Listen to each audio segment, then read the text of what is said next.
I'm on YouTube. Now. All right. Well, hello, everybody. This is Through a Therapist's Eyes on YouTube Live. June, July, August. Is this September or August? It is August. It is August. August the 17th. Anyway.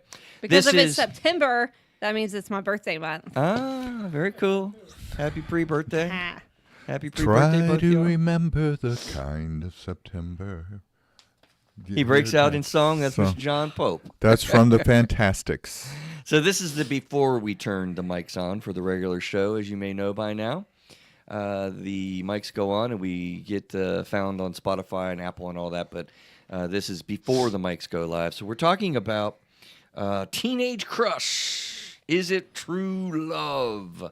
And it's just actually a little bit of a random topic, but it's one that I kind of thought, you know, is fun to think about because, you know, I feel like little buzz or not a buzzkill, but a what do you call it when you foreshadow? A little foreshadowing. Mm-hmm. I think we marginalize and minimize teenagers too much. For sure. With this issue. For sure. Right. You agree? Well, and I was going to say that I feel like most of your topics are not random. I feel like most of your topics come from the experiences that you have throughout your week with your clients. It's kind of totally true. Yeah. Yeah, it's totally true. There is a process. I mean, maybe once in a blue moon, you might have to go searching for a topic, but I feel as though most of your topics come from experiences of talking with us and other people and your own clients. And the client says, "Is he talking about me?" Right. So, hey, there if we the go. shoe I gotta fits. say, I got a shout out from a dude. Chris is the absolute best. Yes, man. Yes, Pat. You're right, bro. Appreciate that. It's not true though. John's better. no, you're better. John's. I would say that my fresh mind makes me better. Yes. I'm just kidding. Totally kidding. All right. I think we need to go. Neil. Let's hit the record button.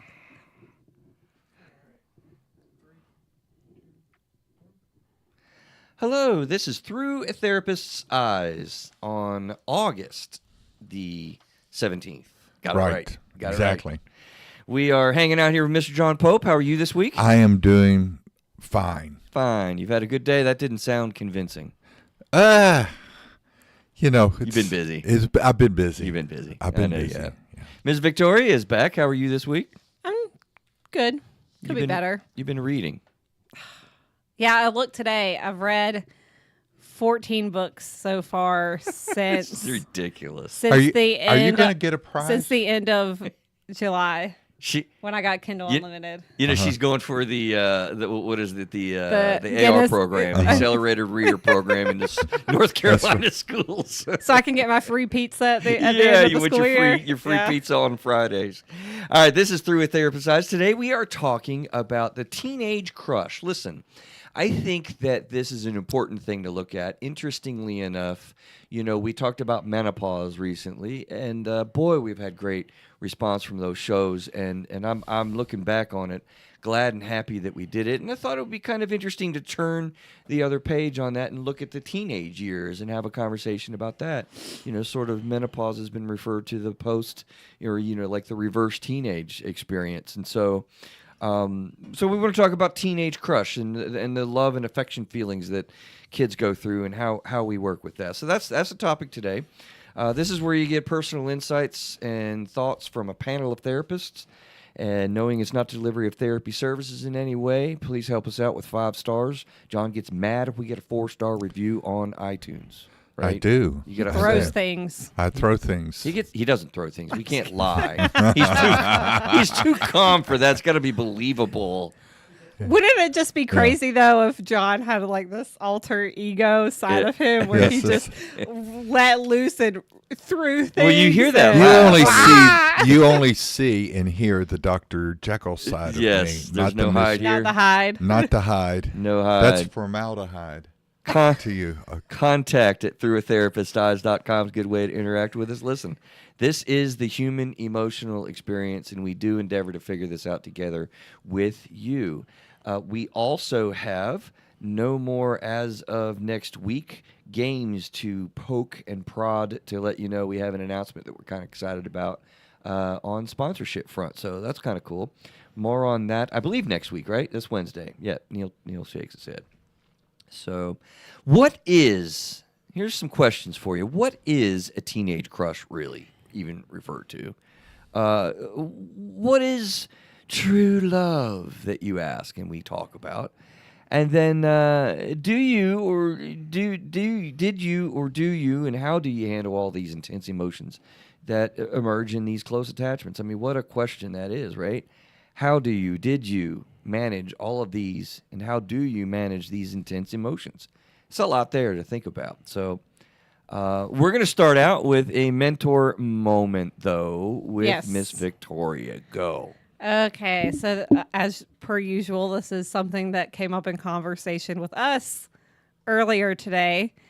But I kind of wanted to talk about the importance of assessments and screeners when it comes to diagnosing clients, whether or not, we lean heavily on them, whether or not they're just a mere suggestion or guidance, like kind of what your thoughts are. Perfect. As far as assessments and awesome screeners. Question. John, I think you and I are going to completely differ and disagree on definitely. This. We really are. We are going to be on polar opposites, I predict, on this one, which is a first, by the way, buddy, right? Right. Would you say that? I would. Y'all usually do not disagree. It's crazy. We're oftentimes on lockstep. I think this one here.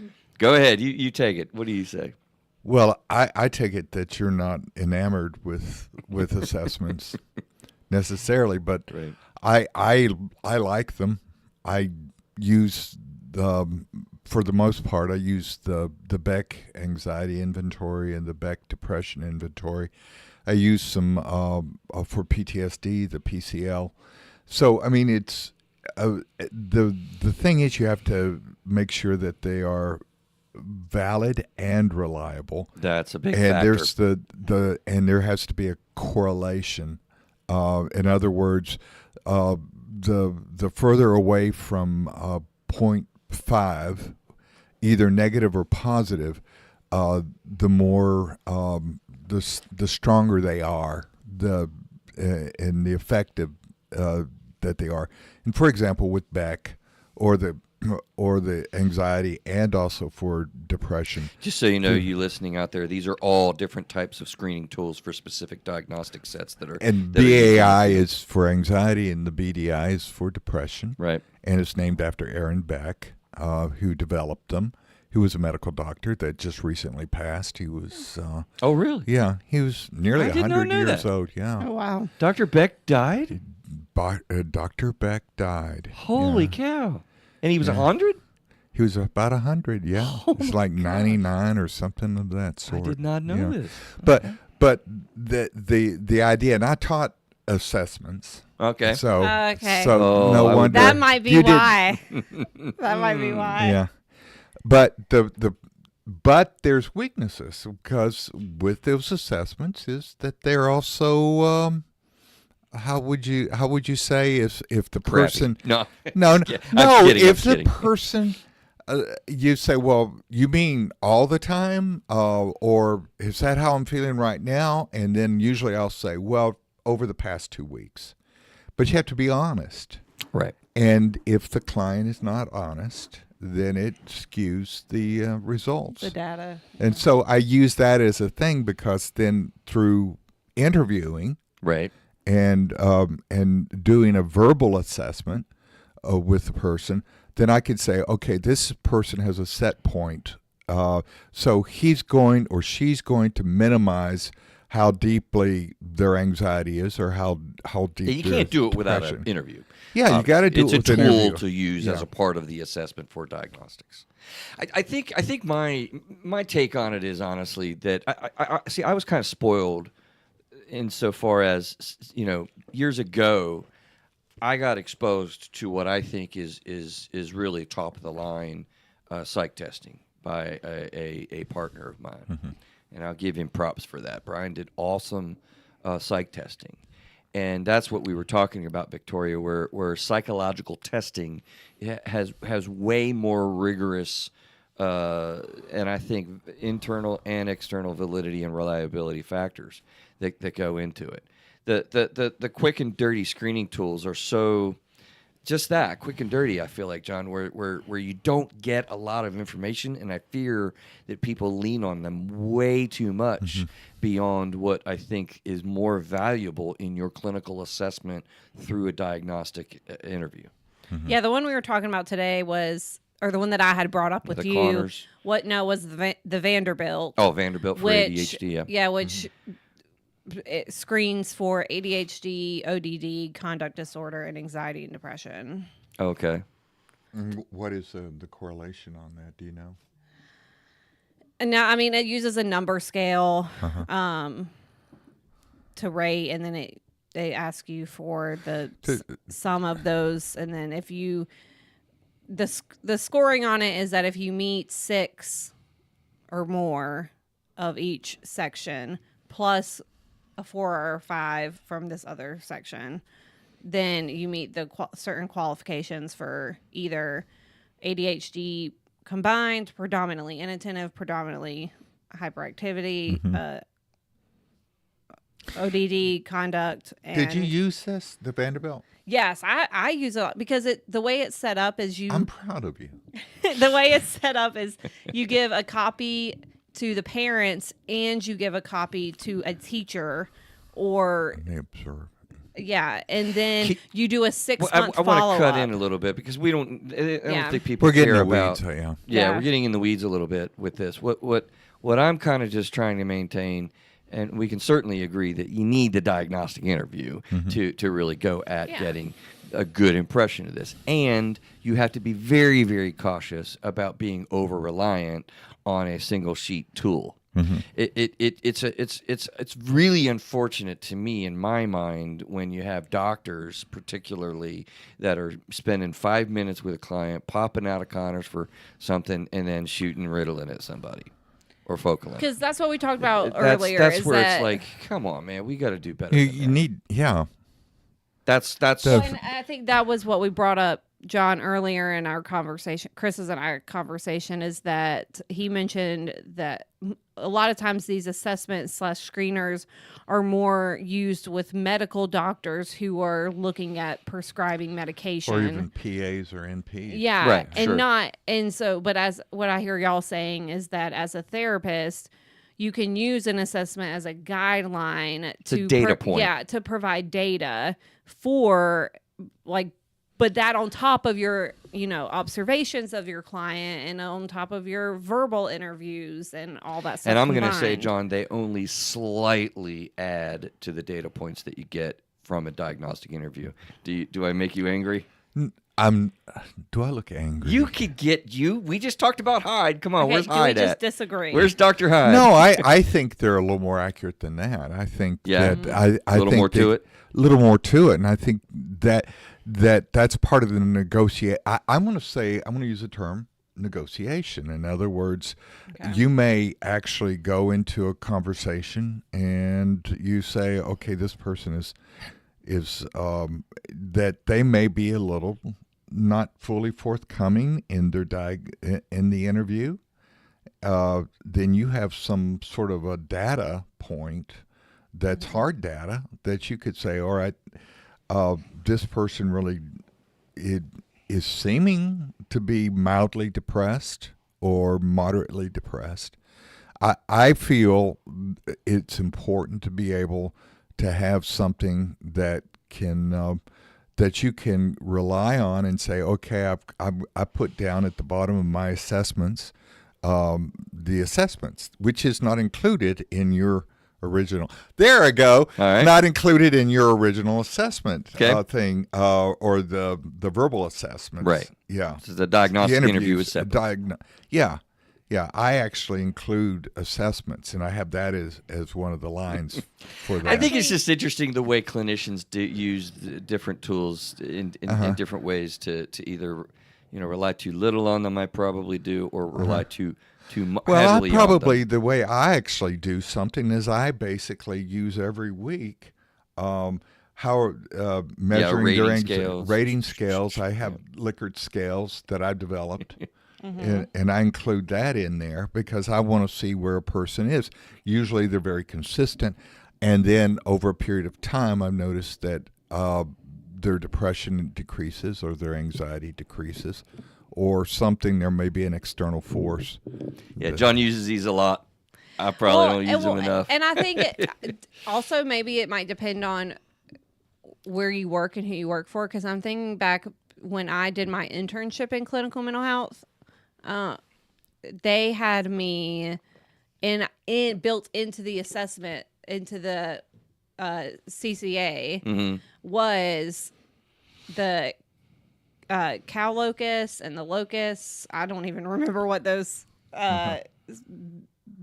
do what those do. I don't know what whatever. you're talking about. But they're assessment tools. Okay. But they were just built into, so we were required Oh, to they do them required you to do them in the anyways. functioning. And so I didn't really have, there wasn't. You didn't have choice. Yeah. It was, and there was Now another. you do. Yeah. Yeah. It is kind of nice, though, now that I can pick and choose which ones I use Absolutely. and which ones I don't. All right, let's get off of this, John. You got the last word. MDQ. Do you use that? Because I've had MDQ. Don't know what that is. It's Is it a mood one? a mood one. MDQ. Never heard of Mood it. disorder questionnaire. Oh, I okay. believe. I've never heard of that either. And so I've used that quite often because I need to have some sort of hard data, because if you do something for serious mental illness, you need to make sure that you can prove that or to be able to back that up. To whom? Well, I do this with doing some assessments. We could go on a bunny That's what I'm trail saying. here. Let's leave that as a rhetorical question. We'll call it a rhetorical a question. food for thought. Because I'll tell you what, managed care has driven some of this crap. I'll tell you, Okay. and that gives me concern. I kind of I'm all about evidence-based treatment. We all know that we need to be able to prove and demonstrate what we're doing is effective. I understand all that. I could talk the game, but I worry about some of that where it could take us as a field. I agree with you. Yeah. And my theory that I love and work with is existential and or logotherapy, and yet that's not evidence-based necessarily. Right. Well, but it's very effective. Yeah, right? very effective. Yeah, and incredibly, it's definitely not pseudoscience. There are some pseudo stuff out there, but yeah, let's move on. You Anyway. like the moment. woo. Good. Yes, I feel very well. I get both sides of where you are coming from. Yeah, I appreciate it, Victoria. That's good stuff. So, what do you think? What is a teen crush? Yeah, what do you guys just think about this topic? Let me just tune in with you on. And they called it puppy love. Yeah. Well, you made a comment before we started recording when we were just doing the YouTube live stuff about how you feel like this community is marginalized a lot of times and not. You agreed with me. I do pretty agree quickly, with didn't you. you? Well, and also I think that comes from the fact that I worked in a school. I worked in an elementary school for 3 years, and I worked at a middle school and a high school for about 6 to 8 months before coming here. Or actually, while I was also here, I was doing both. But that I think, yes, they are margin. I mean, sometimes it's not like, oh, it's just puppy love. Mm-hmm. Well, you outed me a little bit, which is fine. A little bit earlier on, I wanted to slow play. Sorry, bit, I jumped the gun there. No, it's okay. That's the truth, though, because I think that I have always felt that way, Victoria. Like from very early on in my career as a young clinician, it almost kind of bothered me, John, where like we look at teenagers and yes, they're younger, and then we kind of marginalize what they're feeling and kind of just give them a little pat on the head and a pat on the back and go along, young lady, go along, young man, and do your little thing. But we're not going to take you too seriously. Just understand it's a phase you're going through with this girl or whatever. And it's kind of like, look, man, I mean, they're feeling all kinds of intense emotional experiences. Well, and the it's hormones not are much different kicking in. than adults. I was going to say, because they're also going through puberty Sure. typically during this time as well. Often. What were you going to say, John? No, I was. We both said puberty. We kind of synced up on that one, didn't we? Yeah. Right. So I think we have to be careful about that, right?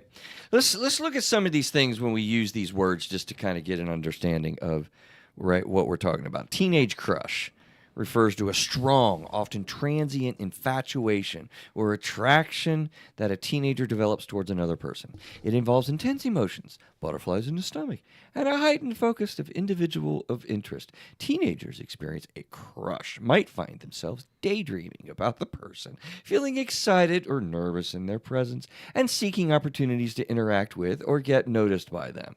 It's a common aspect of adolescent development, characterized by the exploration of romantic feelings and connections. I thought it was interesting. So, true love. This is the way true love was talked about. True is a deep and profound emotional connection between two individuals that goes beyond infatuation and physical attraction.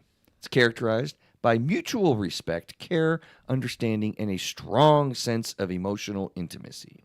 True love involves acceptance of each other's flaws and imperfections and a commitment to support and nurture one another's growth and well-being. Unlike fleeting emotions, that's a key word, right? True love endures over time and often involves sacrifice, empathy, and a genuine desire for the other person's happiness and fulfillment. It's a bond that withstands challenges and evolves into a mature, enduring partnership. Where do you think this came from? I thought it was fascinating, and I actually don't read stuff on the show very often. But it's the officiating priest on that says that in The Princess Bride. True love. No. No. Okay. No. All right. This was ChatGPT, guys. I was going to say that. I couldn't remember the name for it. This was total ChatGPT, which I thought was interesting because as you're listening to those descriptions, what did you hear? Did you hear a characterization in any one way or the other? Because in the first one, you guys are silent, so I'm going to speak up. Go for it. Yeah. I mean, in the first one, I hear like this pat on the head, young man. Mm-hmm. This sort dismissive. Yeah, marginalizing. Not serious. You're not really in true love, young man. You don't know what you're talking about, lady. Yeah. Right? Well, yeah, but I'm also, when I'm seeing I'm not a young lady, but a young man maybe. The true crush, teenage crush, is some of the descriptions of what I felt when I fell in love with like 15 different other people. Right. Yeah. Right. To me, that's what we do. It was painful. Painful? What do you mean? So having a crush on somebody, it's unrequited, not given, not reciprocal. Oh, yeah. Yeah. Well, you get crushed, I guess. That's the word. A crush. Yeah. But go ahead, Victoria. No, I'm good. I was going to say that. I mean, that could happen with love, too. It cannot be reciprocated. 100%. Good. It's a good point. For a grown adult. Yeah. This is part of the precipice that I want to kind of throw out there to us that are dealing with kids, whether you're a teacher, whether you're a parent, whether you're just an uncle or a friend or a neighbor. Like, do adults really do this a whole lot better than teens? I mean, we're probably bad judges to ask of that, given couples counseling like, all the time. It's like the song "High School Never Ends." Right? Because even when we're grown, we still do the same things that we do when we're teenagers and whatnot. It's just we're 35 instead of 15. Can we say that just as with menopause, right, going through the change of life, as they say, and having hormones be all up and down and wacky, okay, that doesn't create any problems. It doesn't create any difficulty. It just maximizes the challenges that you have in much the same way, brand new thought, to be honest with you, in my mind, when you're going through pubescent years and teenage changing, it doesn't create or take away from what we experience. It just heightens it does heighten it. it does make it a little bit more intense and difficult because it moves around a little bit more. I think that's a fair statement. Well, and I'm wondering if also the novelness of going through puberty and having these feelings. They seem to be more intense, but maybe with 20 years of experience in life, you know how to modulate them or understand them and put them in context better.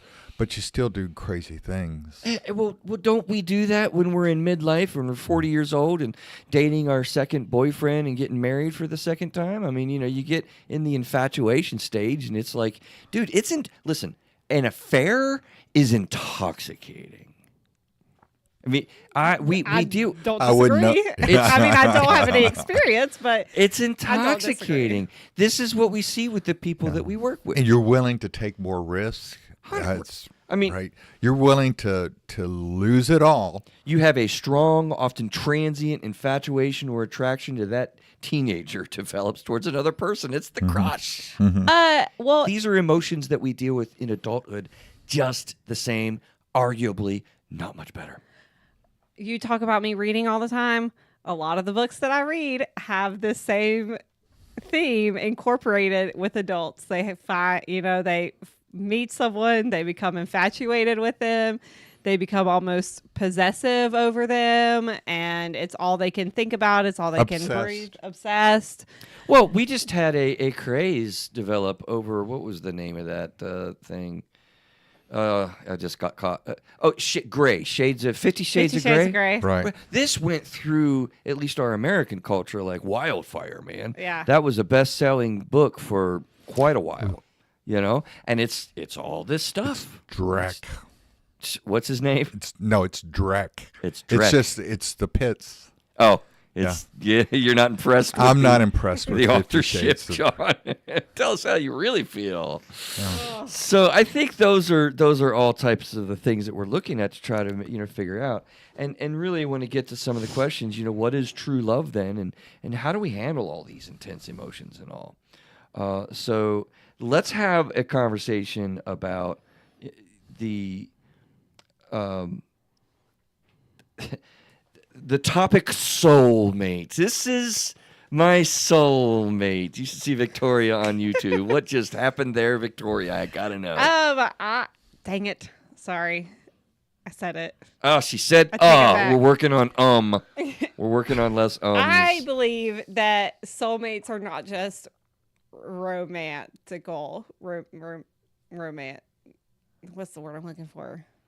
Romanticized? Yeah. Potential romantic partner. Yeah, I don't believe soulmates are just romantic partners or can be just romantic partners. I think you can have soulmates in friendships and whatever in other life aspects.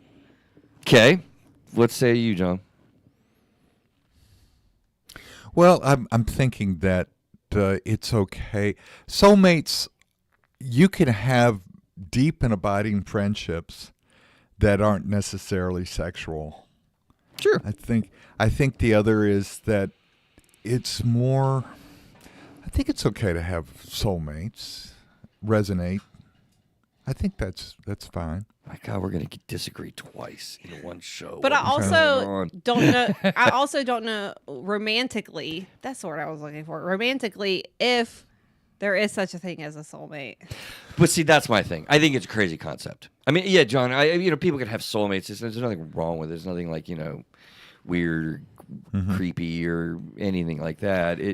But I just don't know what it really is. I don't think it really exists. I think it's a crazy concept because there isn't really like this one person out there for you that you're going to meet and greet. And find, if that's what you're saying, that's what people say a soulmate is, right? Yeah. What? No, I think you could have 100 soulmates. You think that soulmate? You're saying that your definition of soulmate is that there is one person in the world that's destined to be with you romantically, and somehow the universe will make it so that y'all find each other. Yeah, well, people kind of subscribe to this a lot. I remember having, but that's when you say true love using Chat GPT. Is true love is the idea that there's only one person for you, and so the definition they work together. Yeah. Well, no, I'm saying that true love is a stereotype. So, I mean, when you get this, when you talk about a deep and profound emotional connection between people, that's not what my concept of true love is. The way I would thought the idea of true love was this schmaltzy, you know, everything's going to work out fine kind of love. Okay, yeah, and which you don't obviously. I don't agree. I believe it's when you go through the mire and the muck of life's experience, and you share. It's messy. It's messy, and you share heartbreaks and loss. And you're working together for a common goal. That's what makes true love. Right. Yeah, it's interesting, John. I think people sort of naively go in to use these words and phrases, and honestly, this is a show that I wanted to do because, like, it's used a lot. Like, I hear people talking about these things in my personal circles, like, a lot. I had a long conversation with a buddy of mine. Love you, Joe. And I mean that with everything I got. Good dude, really close buddy of mine. And we went around and around on this one few years ago, right? Like, so he bought into that concept, and I'm like, dude, I don't get that. And I mean, I think he was getting a little bit upset with me a little bit at one point, because we talk about this, in a Pollyannish, idealistic, romanticized way where we're going to have this wonderful, no problems, you're my person for me and I'm the person for you thing. It's a very ancient Greek kind of concept. The idea that it's that everything's perfect, that it's the music of the heavenly spheres. And everything is it's I don't even like the description. It's a concept of a little Cupid's. Cupid comes in here. Yeah. You're shot with the arrow, and you're just full of this oxytocin and attraction and love, and it's like, it's just not real. And I think it sets people up for failure. There's a great Meatloaf song called "Paradise" by the Dashboard Light. Have you heard that? Sing it, buddy. I know you want to. I know you want to. You're not going Meatloaf on us today? I'm not going to make Meatloaf on you. Look it up. The idea is that they are in the passion of sexual congress right before, and she says, "Do you love me, baby?" Oh, yes. And he says, No. He said, "Let me think about it. Baby, let me think about it." Yes. And she says, and she wants him to say yes. You're right. So they end up getting married, and they're miserable, both of them, afterwards. I know the song you're talking about now. Yeah, it's great. Yeah. It's absolutely perfect. And if you don't know what's going on with the song, you're kind of like, what is going on? It's a weird song. Yeah. This doesn't make any sense. And they're running the bases. Yeah. They're listening to a game at the same time. Right. Yeah. Yeah, it's classic. I love that, John. I'm totally lost. No, oh, you are? I mean, I don't know what it. you're talking about. So just continue. It's okay. Well, so the audience isn't lost. If you're lost, to pull us all back together, and the idea is the song is an example of, like, give me what I want to hear with a Pollyannish, you love me and I love you and we're one and it's all wonderful and we're gonna, and then we can have baby, sex. Baby, let me think on it. Yes. Baby, yeah. It's coming back to you. Yeah, I did. You did go Meatloaf on us. Yeah, I did. All right, let's move on a little bit with what I don't even know what I meant by this. What is the therapy version of soulmate? Do you guys hear this in? Oh, I know what I meant. I wanted to ask you with this. Like, I hear this a lot in my circles. Uh-huh. I don't know that I hear this in my therapy work with people, though. What do you mean? Soulmate. As far as the with curiosity, a client, or yeah, clients don't talk about this very much with me. Oh, you mean clients talking about, oh, this person was my soulmate. Right. I don't hear it in therapy, curiously enough. I don't know why. I know this is a strong concept that people have all across the board. Just give me a head shake, random, Neil, in the background. Do you believe in soulmates, or have you ever heard of this?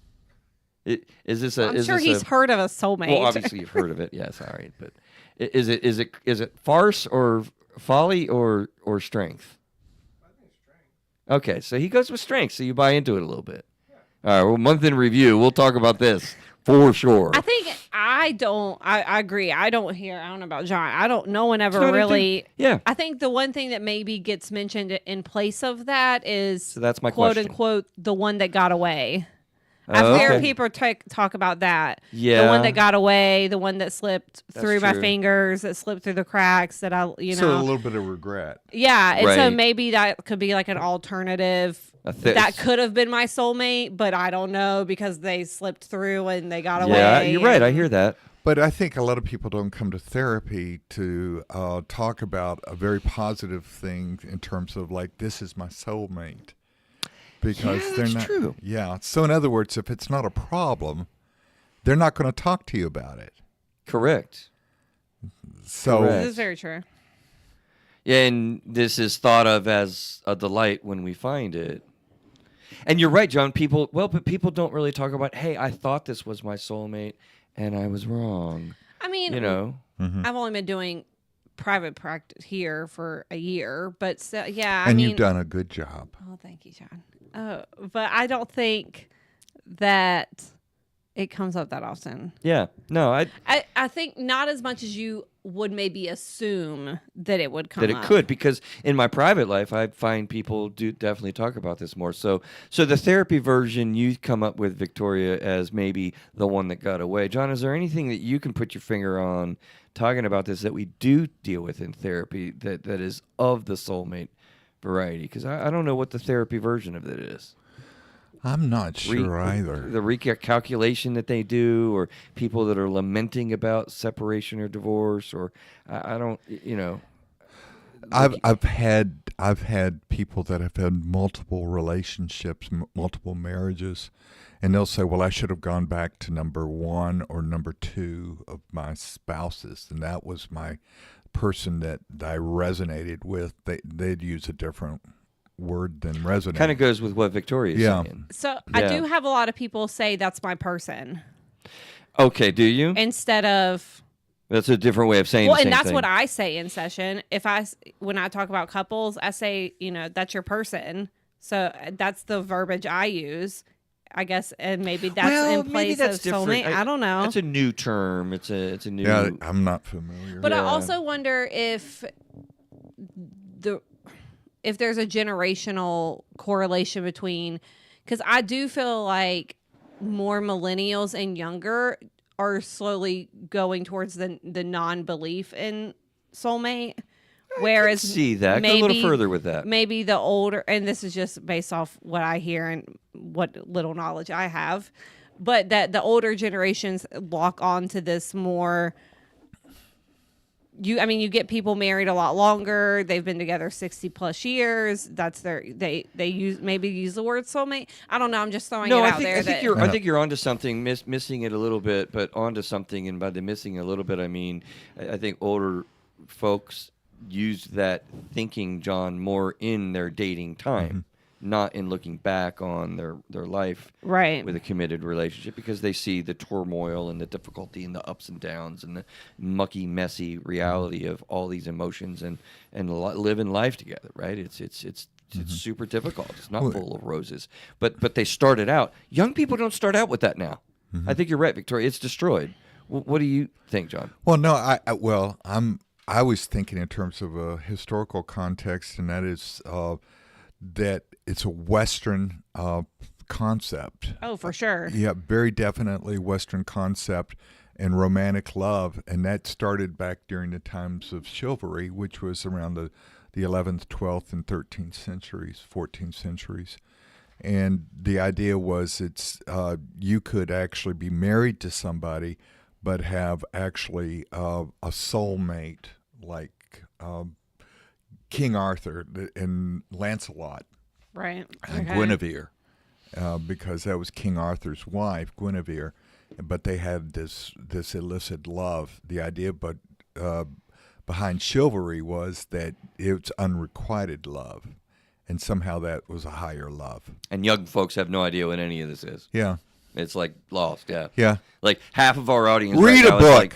Is like, read a book, young man. Okay, I'm reading plenty of books, but they don't talk about not that. You. He's not talking to you, Victoria. But I think we've transitioned from that, and so even in World War II, the World War I, World War II, or the 19th century, even before that, there was a real strong emphasis on romantic love, and I think it is less now. And I think in terms of you listen to the lyrics of music now, it's as opposed to Indeed. when I was back in the dark ages with 70s music or 60s music, it actually talked about relationships.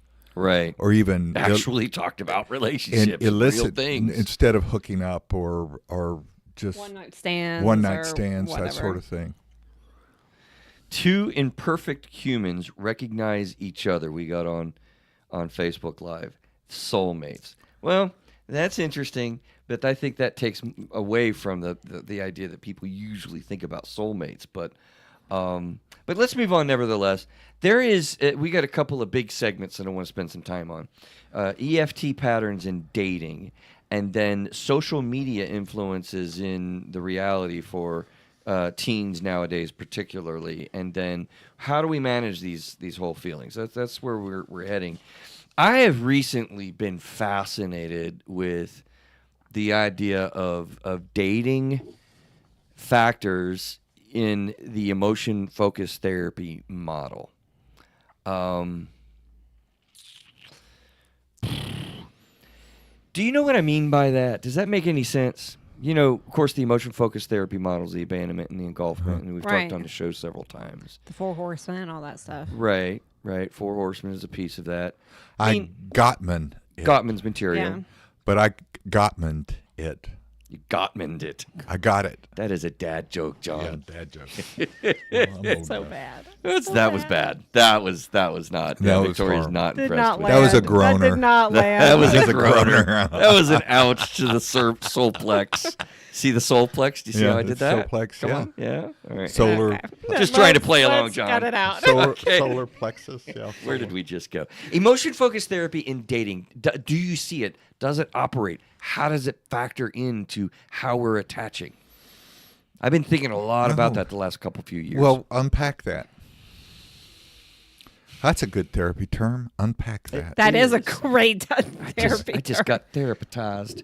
You did. So what I mean is, like, you know, when we're in close attachments, we know now with Gottman's material, the abandonment and the engulfment operate so strongly. An abandonment fear creates pursuing behaviors, and engulfment fear creates withdrawing behaviors. Well, and we've done shows on this, and we've talked more in depth about it. We're not going to have time to do that today. Episode 11, 101, or 201 are great places if you have any close attachment, which is all of us, by the way. Right? So what happens to that whole cycle, that whole grind, where usually an engulfment person is connected and attaching with an abandonment person? Those are an overwhelming majority of the time. What do we do in dating? Well, we put our best foot forward, right? We manage our internal feelings really well, right? We don't want to let our crazy out, John, as they say, right? And so you don't want to be a stalker. We don't want to be a stalker. We don't want to be psycho. overly emotional. We want to be tough, cool, patient, flexible, calm, engaged, loving, kind, expressive. Well, you know, an engulfment person basically is being all engaged and close and loving, and an abandonment person's chilling out, pulling back, and relaxing, because we're trying to put our best foot forward. And I think it really, really, whether you're a teenager or an adult, we're all falling into those traps. Wait, And did you reverse that? no, I don't think I did. What did I say? Wrong. Never mind. Yeah. Okay. Keep going. I didn't get it. Yeah. Yeah. I think there's I think there's a lot of mysteriousness that goes into dating. Like, dating is tough. Oh yeah. That is it. Honestly, with my adults, and it's some of my higher teenagers, young Older, adults, yeah. older teenagers. The number one thing we talk about is, how am I going to meet someone after this? After they get divorced, after a breakup. Right. How am I supposed to meet someone? I'm in my 40s. I got no idea what to do. And people don't meet at the bars like they used, it's all dating apps or online stuff or whatever. That is probably the number one conversation that comes up, especially with people who are out of school. They're no longer. I think you're right, but I want to go back even before we had the apps and things. I think people that got divorced in 1980 something also had no idea how to go out and date and deal with this. What do I do now? Well, I don't know how and to. It's the same thing when you've been dating someone for 7 years, right? And you're not married or anything like that. And then you live together, you share finances, you do all that stuff, and then you break up. Right. What the hell am I going to do? Right. How am I going to meet someone else? Right. How? Yeah. I'm wondering, help me with this, because I'm thinking of a lot of people that I've worked with have been in long-term relationships, but they don't have the contract, the marriage contract. Right. And I'm wondering if part of this is that they don't have milestones that they can say, okay, this is the break. This is definitely. You mean a couple that's never been married? Right. And so there's because they don't have the milestone of an engagement, and then of a marriage, and then of kids, and so they don't know how to. It used to be laid out for people a bit. There was a roadmap. We don't have roadmaps anymore. Oh. We don't even have GPS or anything. And we have a whole lot more choices. We have a whole lot more options and ways to go about this. It's just, there's person after person after person. I mean, Victoria, right? Swipe and swipe and Heck, swipe. I could get on Tinder right now and find 20 plus guys within a certain mile radius that would be available. I get I get a notification if there's a sex offender that moves into our neighborhood. Okay.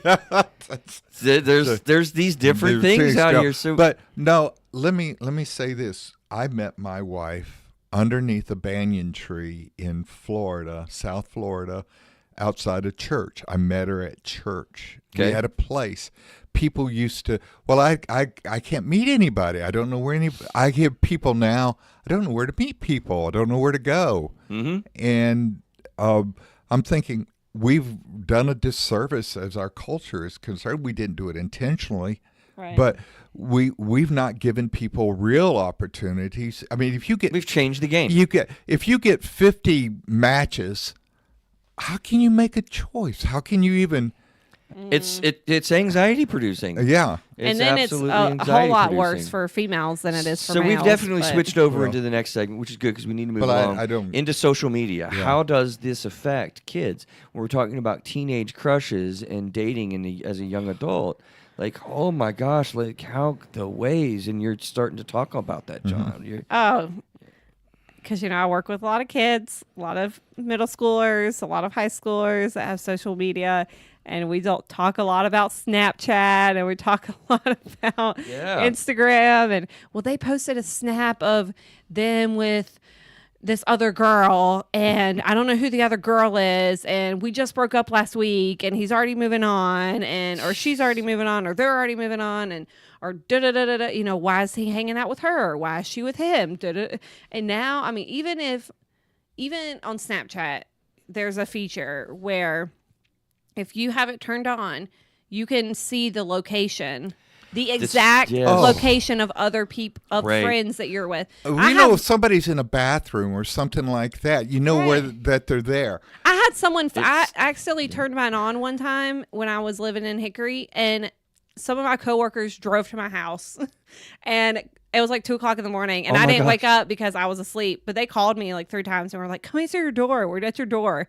And I was like, how did you find my house? They were like, you turned your thing on Snapchat, and I made sure to turn it off after that. But yeah, I mean, so then you break up with someone, well, then you can freaking track them on Snapchat or something. It's crazy. And to stay with the theme, I want to suggest to you that I've got a older couple, midlife, older, not older, not older like John. Sorry, I had to do it, John. I'm so sorry. That was. Did you hear the hate? Did you see the hate stare? Boy, we have a thing today, don't we? Seriously. We're getting it all out of our system, John and I today. Yeah. Anyway, no, they're a midlife couple, and they're separating and divorcing. And this location reality came on. The woman didn't want the guy to come to a certain location. Was upset that he was there for whatever reason. They was there. It's like we're still tracking and watching and having. Here's part of my list: access to information before we even meet. Yeah. Or You know, if you're not Googling, like in today's world, if you're not Googling someone before you go on a date with them, like what are you doing with your life? Because there are especially if you meet them online, heck, even if you meet them in person. If I were to date now as a 30-year-old, there's no way I'm not looking someone up on Google before I go out on a date with them. There's no way I would ever think to do that. Well, that's also maybe a female difference because I have to make sure that I'm not going to be Safety. murdered. Yeah, safety. Safety. But also, I mean, you kind of want to know, is there anything about this guy or this girl or whoever that comes up and what am I getting myself into? Or And people actually, and they've done this, and I've had clients that have actually done a background search on the person that they've met, and they find out a lot of things. And back in my day, I guess I'm just an open book. Right.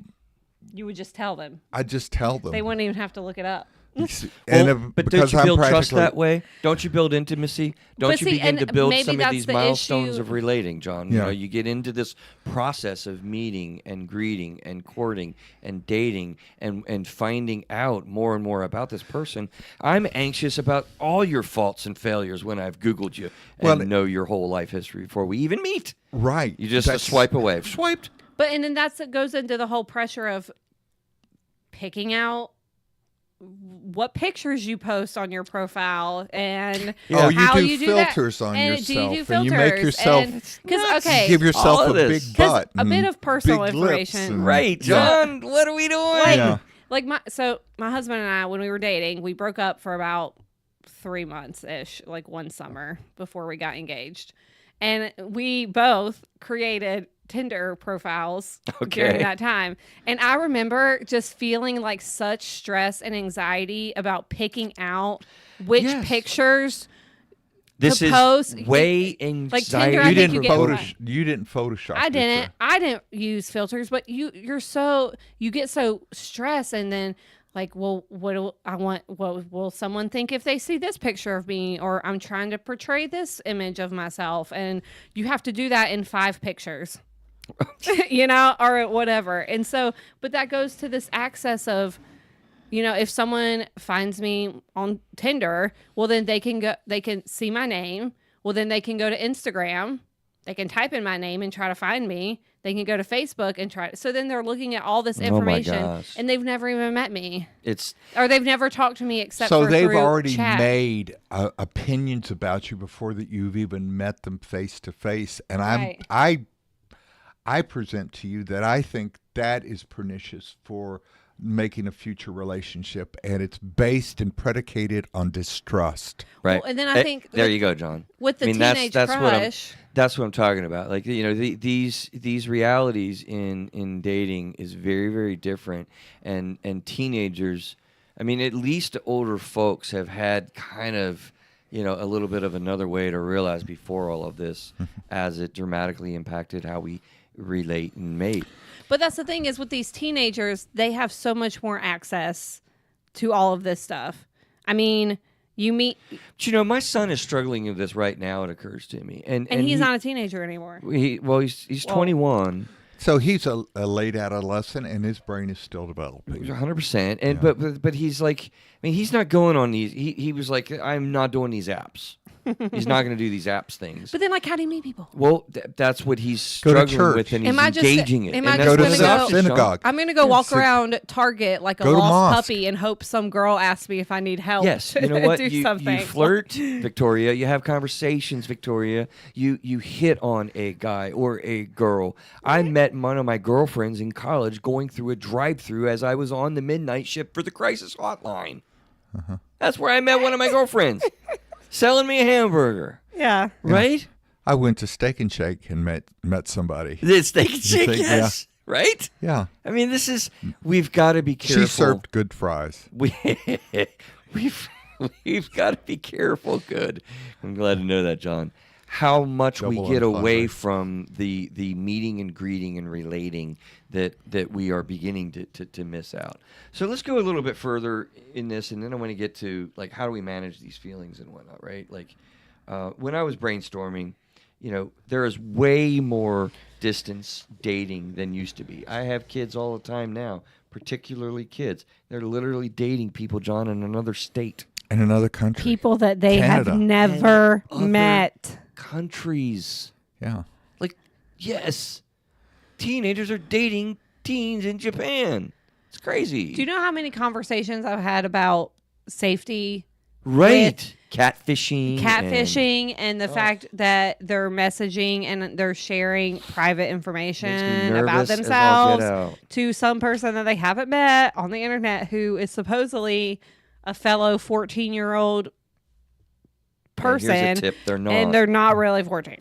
Well, there's an example where I actually have worked with somebody that is middle-aged, and he has a relationship with somebody that is non-existent, and basically is somebody asking for money, and It's one step away from like virtual reality dating and living. Right, and he has his heart broken. Yeah, And he has scams and frauds. Yeah, right, and Yeah. send you guys got a lot on my list here, actually. Right? What are the norms? Calming effect on knowing what to expect. You talked about that, John. Right? Pressured expectations. There's all kinds of expectations that get created in these ways.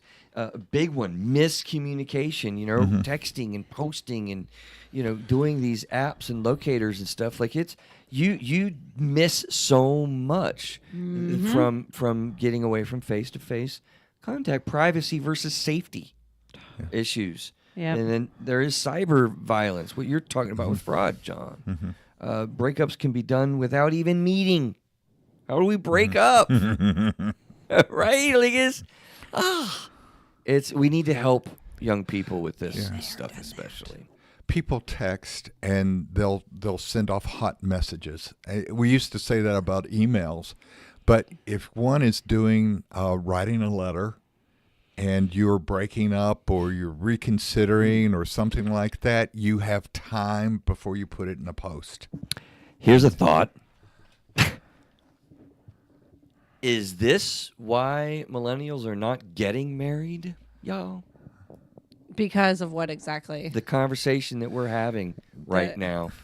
I just I wouldn't say totally just throwing it out no, there. it's okay. I had this conversation the other day with a client. I don't necessarily think it could partially be because of that. I believe that millennials aren't getting married, and from what I've read and heard is because of the financially, because of the fact that a lot of people don't believe there's a soulmate, that they believe they can have multiple partners and things like that. They have friends with benefits, yeah, and they don't have the emotional investment, spiritual investment. And also, I think, I think to an extent, sometimes you go through so much heartbreak as a teenager, young adult, that you're just like, F it, I'm done. I'm not jaded already. I'm not doing this anymore. Like, I'll just make a deal with my best guy friend that if we're not married by 40, we'll get married or we'll live together and have a kid or something. I don't know. Right. But I mean, there's a lot of incels,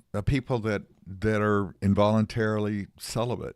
Mm-hmm. So, I mean, there are plenty of women out there who get their tubes tied without having,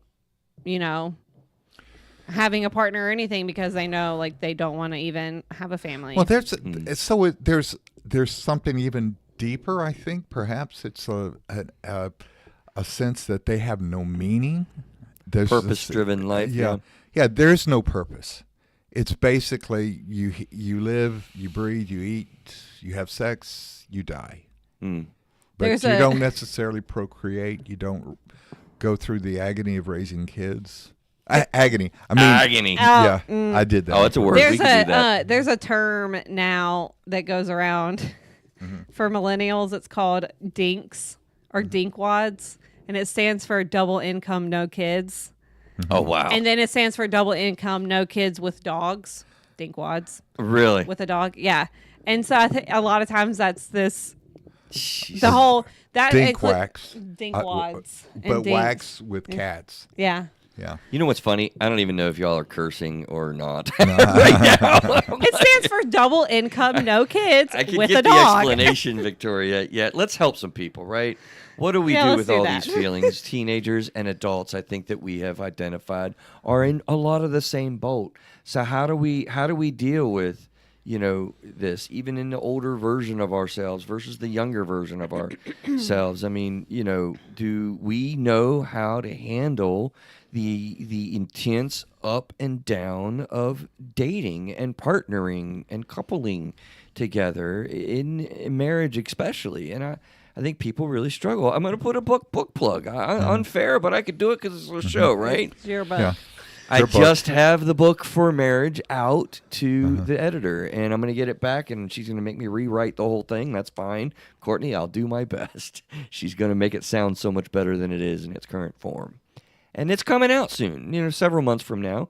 The publisher's got to get through it, and we got a lot to do with it. But there's information out there, and each chapter is going to be an individual thought, an individual goal or skill to begin looking at how do we really manage this stuff. I'm excited about that project because I think people struggle, in having any kind of answers to that. Manage the feelings with fear is something I brainstormed. You can't have a healthy marriage, John, if you don't learn how to manage your internal fear. Is that a statement I can make? I think you can make that statement. If you're not managing the fear that you have internally, and, well, first of all, if you feel as though you don't have it, you're wrong. It's there.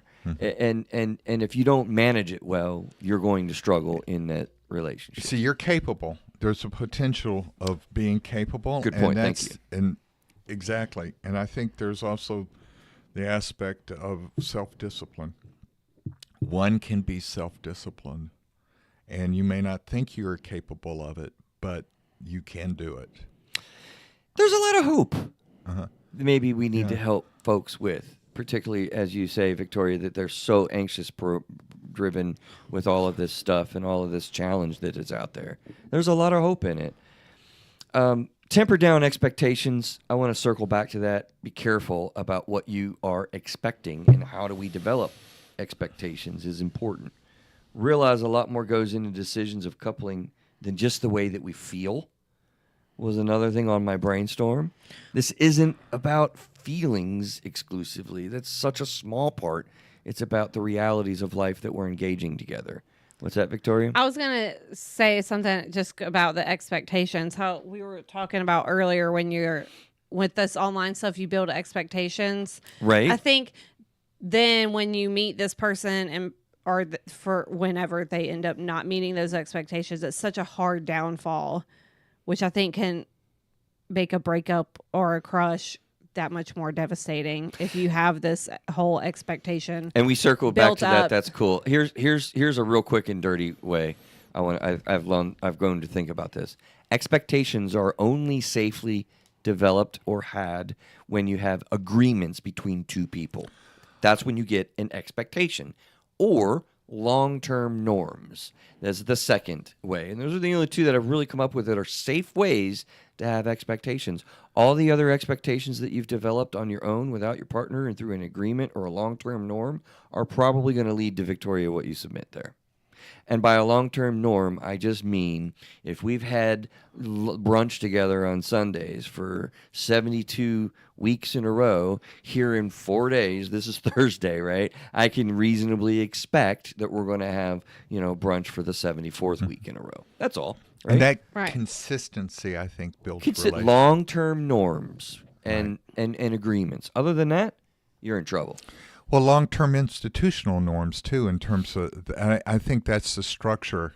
Okay. I Go ahead. Yeah. I'm with okay. you. No, I'm thinking that I tend to be kind of looking at a cultural aspect of it. I think we have a responsibility to rebuild culture a little bit. We're able to to say there are some verities, some truths. Rebuild culture. I love this. Go further. Well, I'm thinking that we can rebuild some institutions and make marriage mean something. Again, I sound like an old fuddy-duddy, but No, I think you sound very sane. yeah, and I think that even the dating process, that we do more in terms of getting to know the person and actually having a relationship with somebody, as opposed to planning destination weddings and having 3 or 4 bachelor parties because all your friends are doing this, and instead saying, okay, the engagement is a time where we really do the hard work and we get to know each other personally. As we're engaged. As we are engaged, and that you start to process and transition into sharing resources. Listen, I see this in marriage counseling or counseling individual. I meant to say, let me start over. I see this in counseling all the time. Mm-hmm. After people get engaged, between that engagement and the marriage, as you say, John, that's when the work begins, right? Mm-hmm. That's when you get real. That's when you start to say, do I really know this person? Right. And have I really listened to this person? What am I about to commit to in giving, in way of not being, in being selfless, not being driven by my own self, but rather, it's a lot there. There's a lot there. Another couple things that was in my brainstorm, at least. Sounds weird, but check other people's view on the relationship. How do you manage these intense feelings? Get out of the way. Get objective by getting people that know you. If people go to therapy. And therapy, of course. If people know you and they're telling you, hey, you're a different person. I don't really feel I don't catch the vibe. Like, what's going on? Or, hey, I haven't seen you in 4 months because Pay your attention. boyfriend is Dominating. and neglect, what's the word I'm looking for? Isolating you from your family. Right. And friends.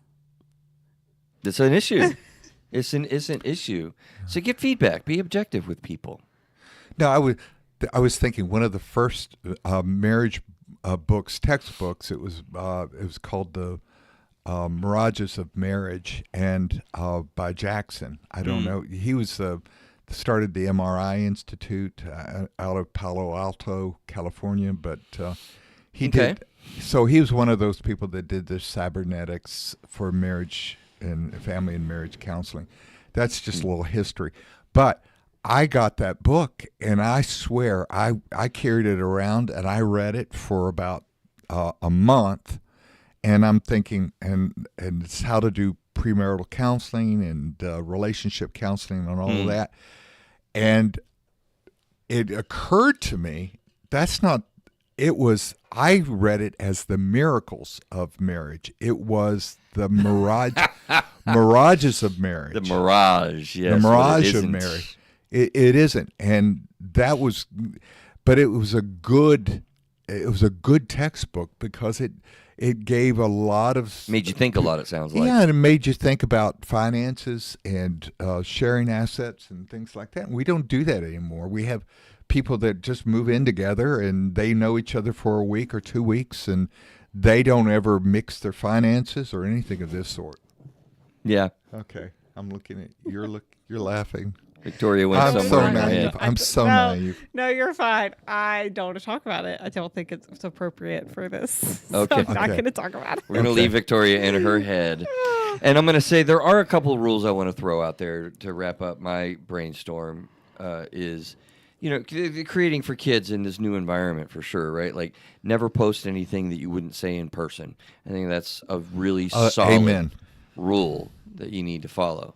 You never post anything that you wouldn't say in person when you're texting, typing, or going. Because the one thing that we know is once something is on the internet, it never really goes away. It's permanent. It's forever. It is permanent. It is forever. Right.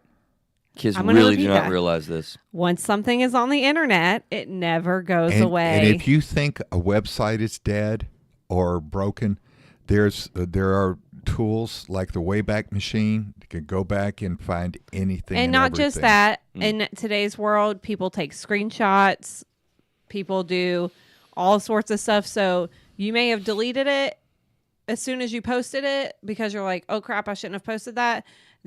Who knows? Snapchat doesn't really delete, is what you're saying. Well, yeah. I mean, just because it says it deletes after you open it, it's still floating out there somewhere, and it can be retrieved. It's there. 100%. Yeah. Yeah, the last thing I would say is also not to argue or explore emotional issues without verbal conversation. This is not something, and I know this is getting a little bit more normal to have discussions on text for people, and accuse me of being old-fashioned as well, moving into my 50s, but I'm going to suggest that everything I know about mental interaction, engagement, relationships, emotions, mental health, like you need that where our bodies are geared towards being engaged with each other. 80% of what we say is nonverbal. Let me say that again. When you're sitting in a room with somebody, all of the things you're receiving and emitting that are nonverbal are 80% of what you're communicating. 20% are the words that you use. It's amazing if you think about that.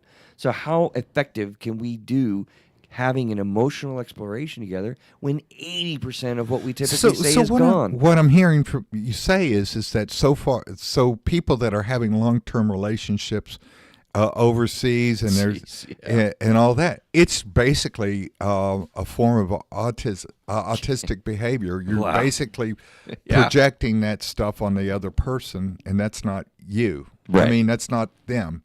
It's yes, and yes. We ran over a little bit. We need to get out of here soon. Closing thoughts, comments, though. Sum us up, anything that you're thinking. I think it's been a good conversation to get us really thinking about meeting and greeting and dating and how we're doing this, not just as teens, helping ourselves as adults out, as well as helping the teenagers and young adults. My final thoughts are: do not treat teenagers as they're human beings. Let them have the crush. Let them experience it. Don't downplay.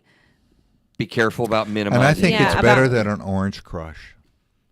I mean, I don't know. I would pick an orange crush. There you go. My school John. used to do this thing on Valentine's Day where you could pay to have a crush sent to someone anonymously, and then they could pay $1 to find out who it was, and then you could pay $1 to block it, and it was a fundraiser. But anyways, that is a play. You know what? We're going to leave it right there, Victoria, because that is a play on social media and how this stuff works nowadays. Wow, oh my, I bet they made a lot of money. Listen, guys, have faith, be well. You can date, you can mate, you can greet each other, and there's a lot that hopefully you're learning when we talk about these types of things. So thanks for listening. Thanks for hanging out.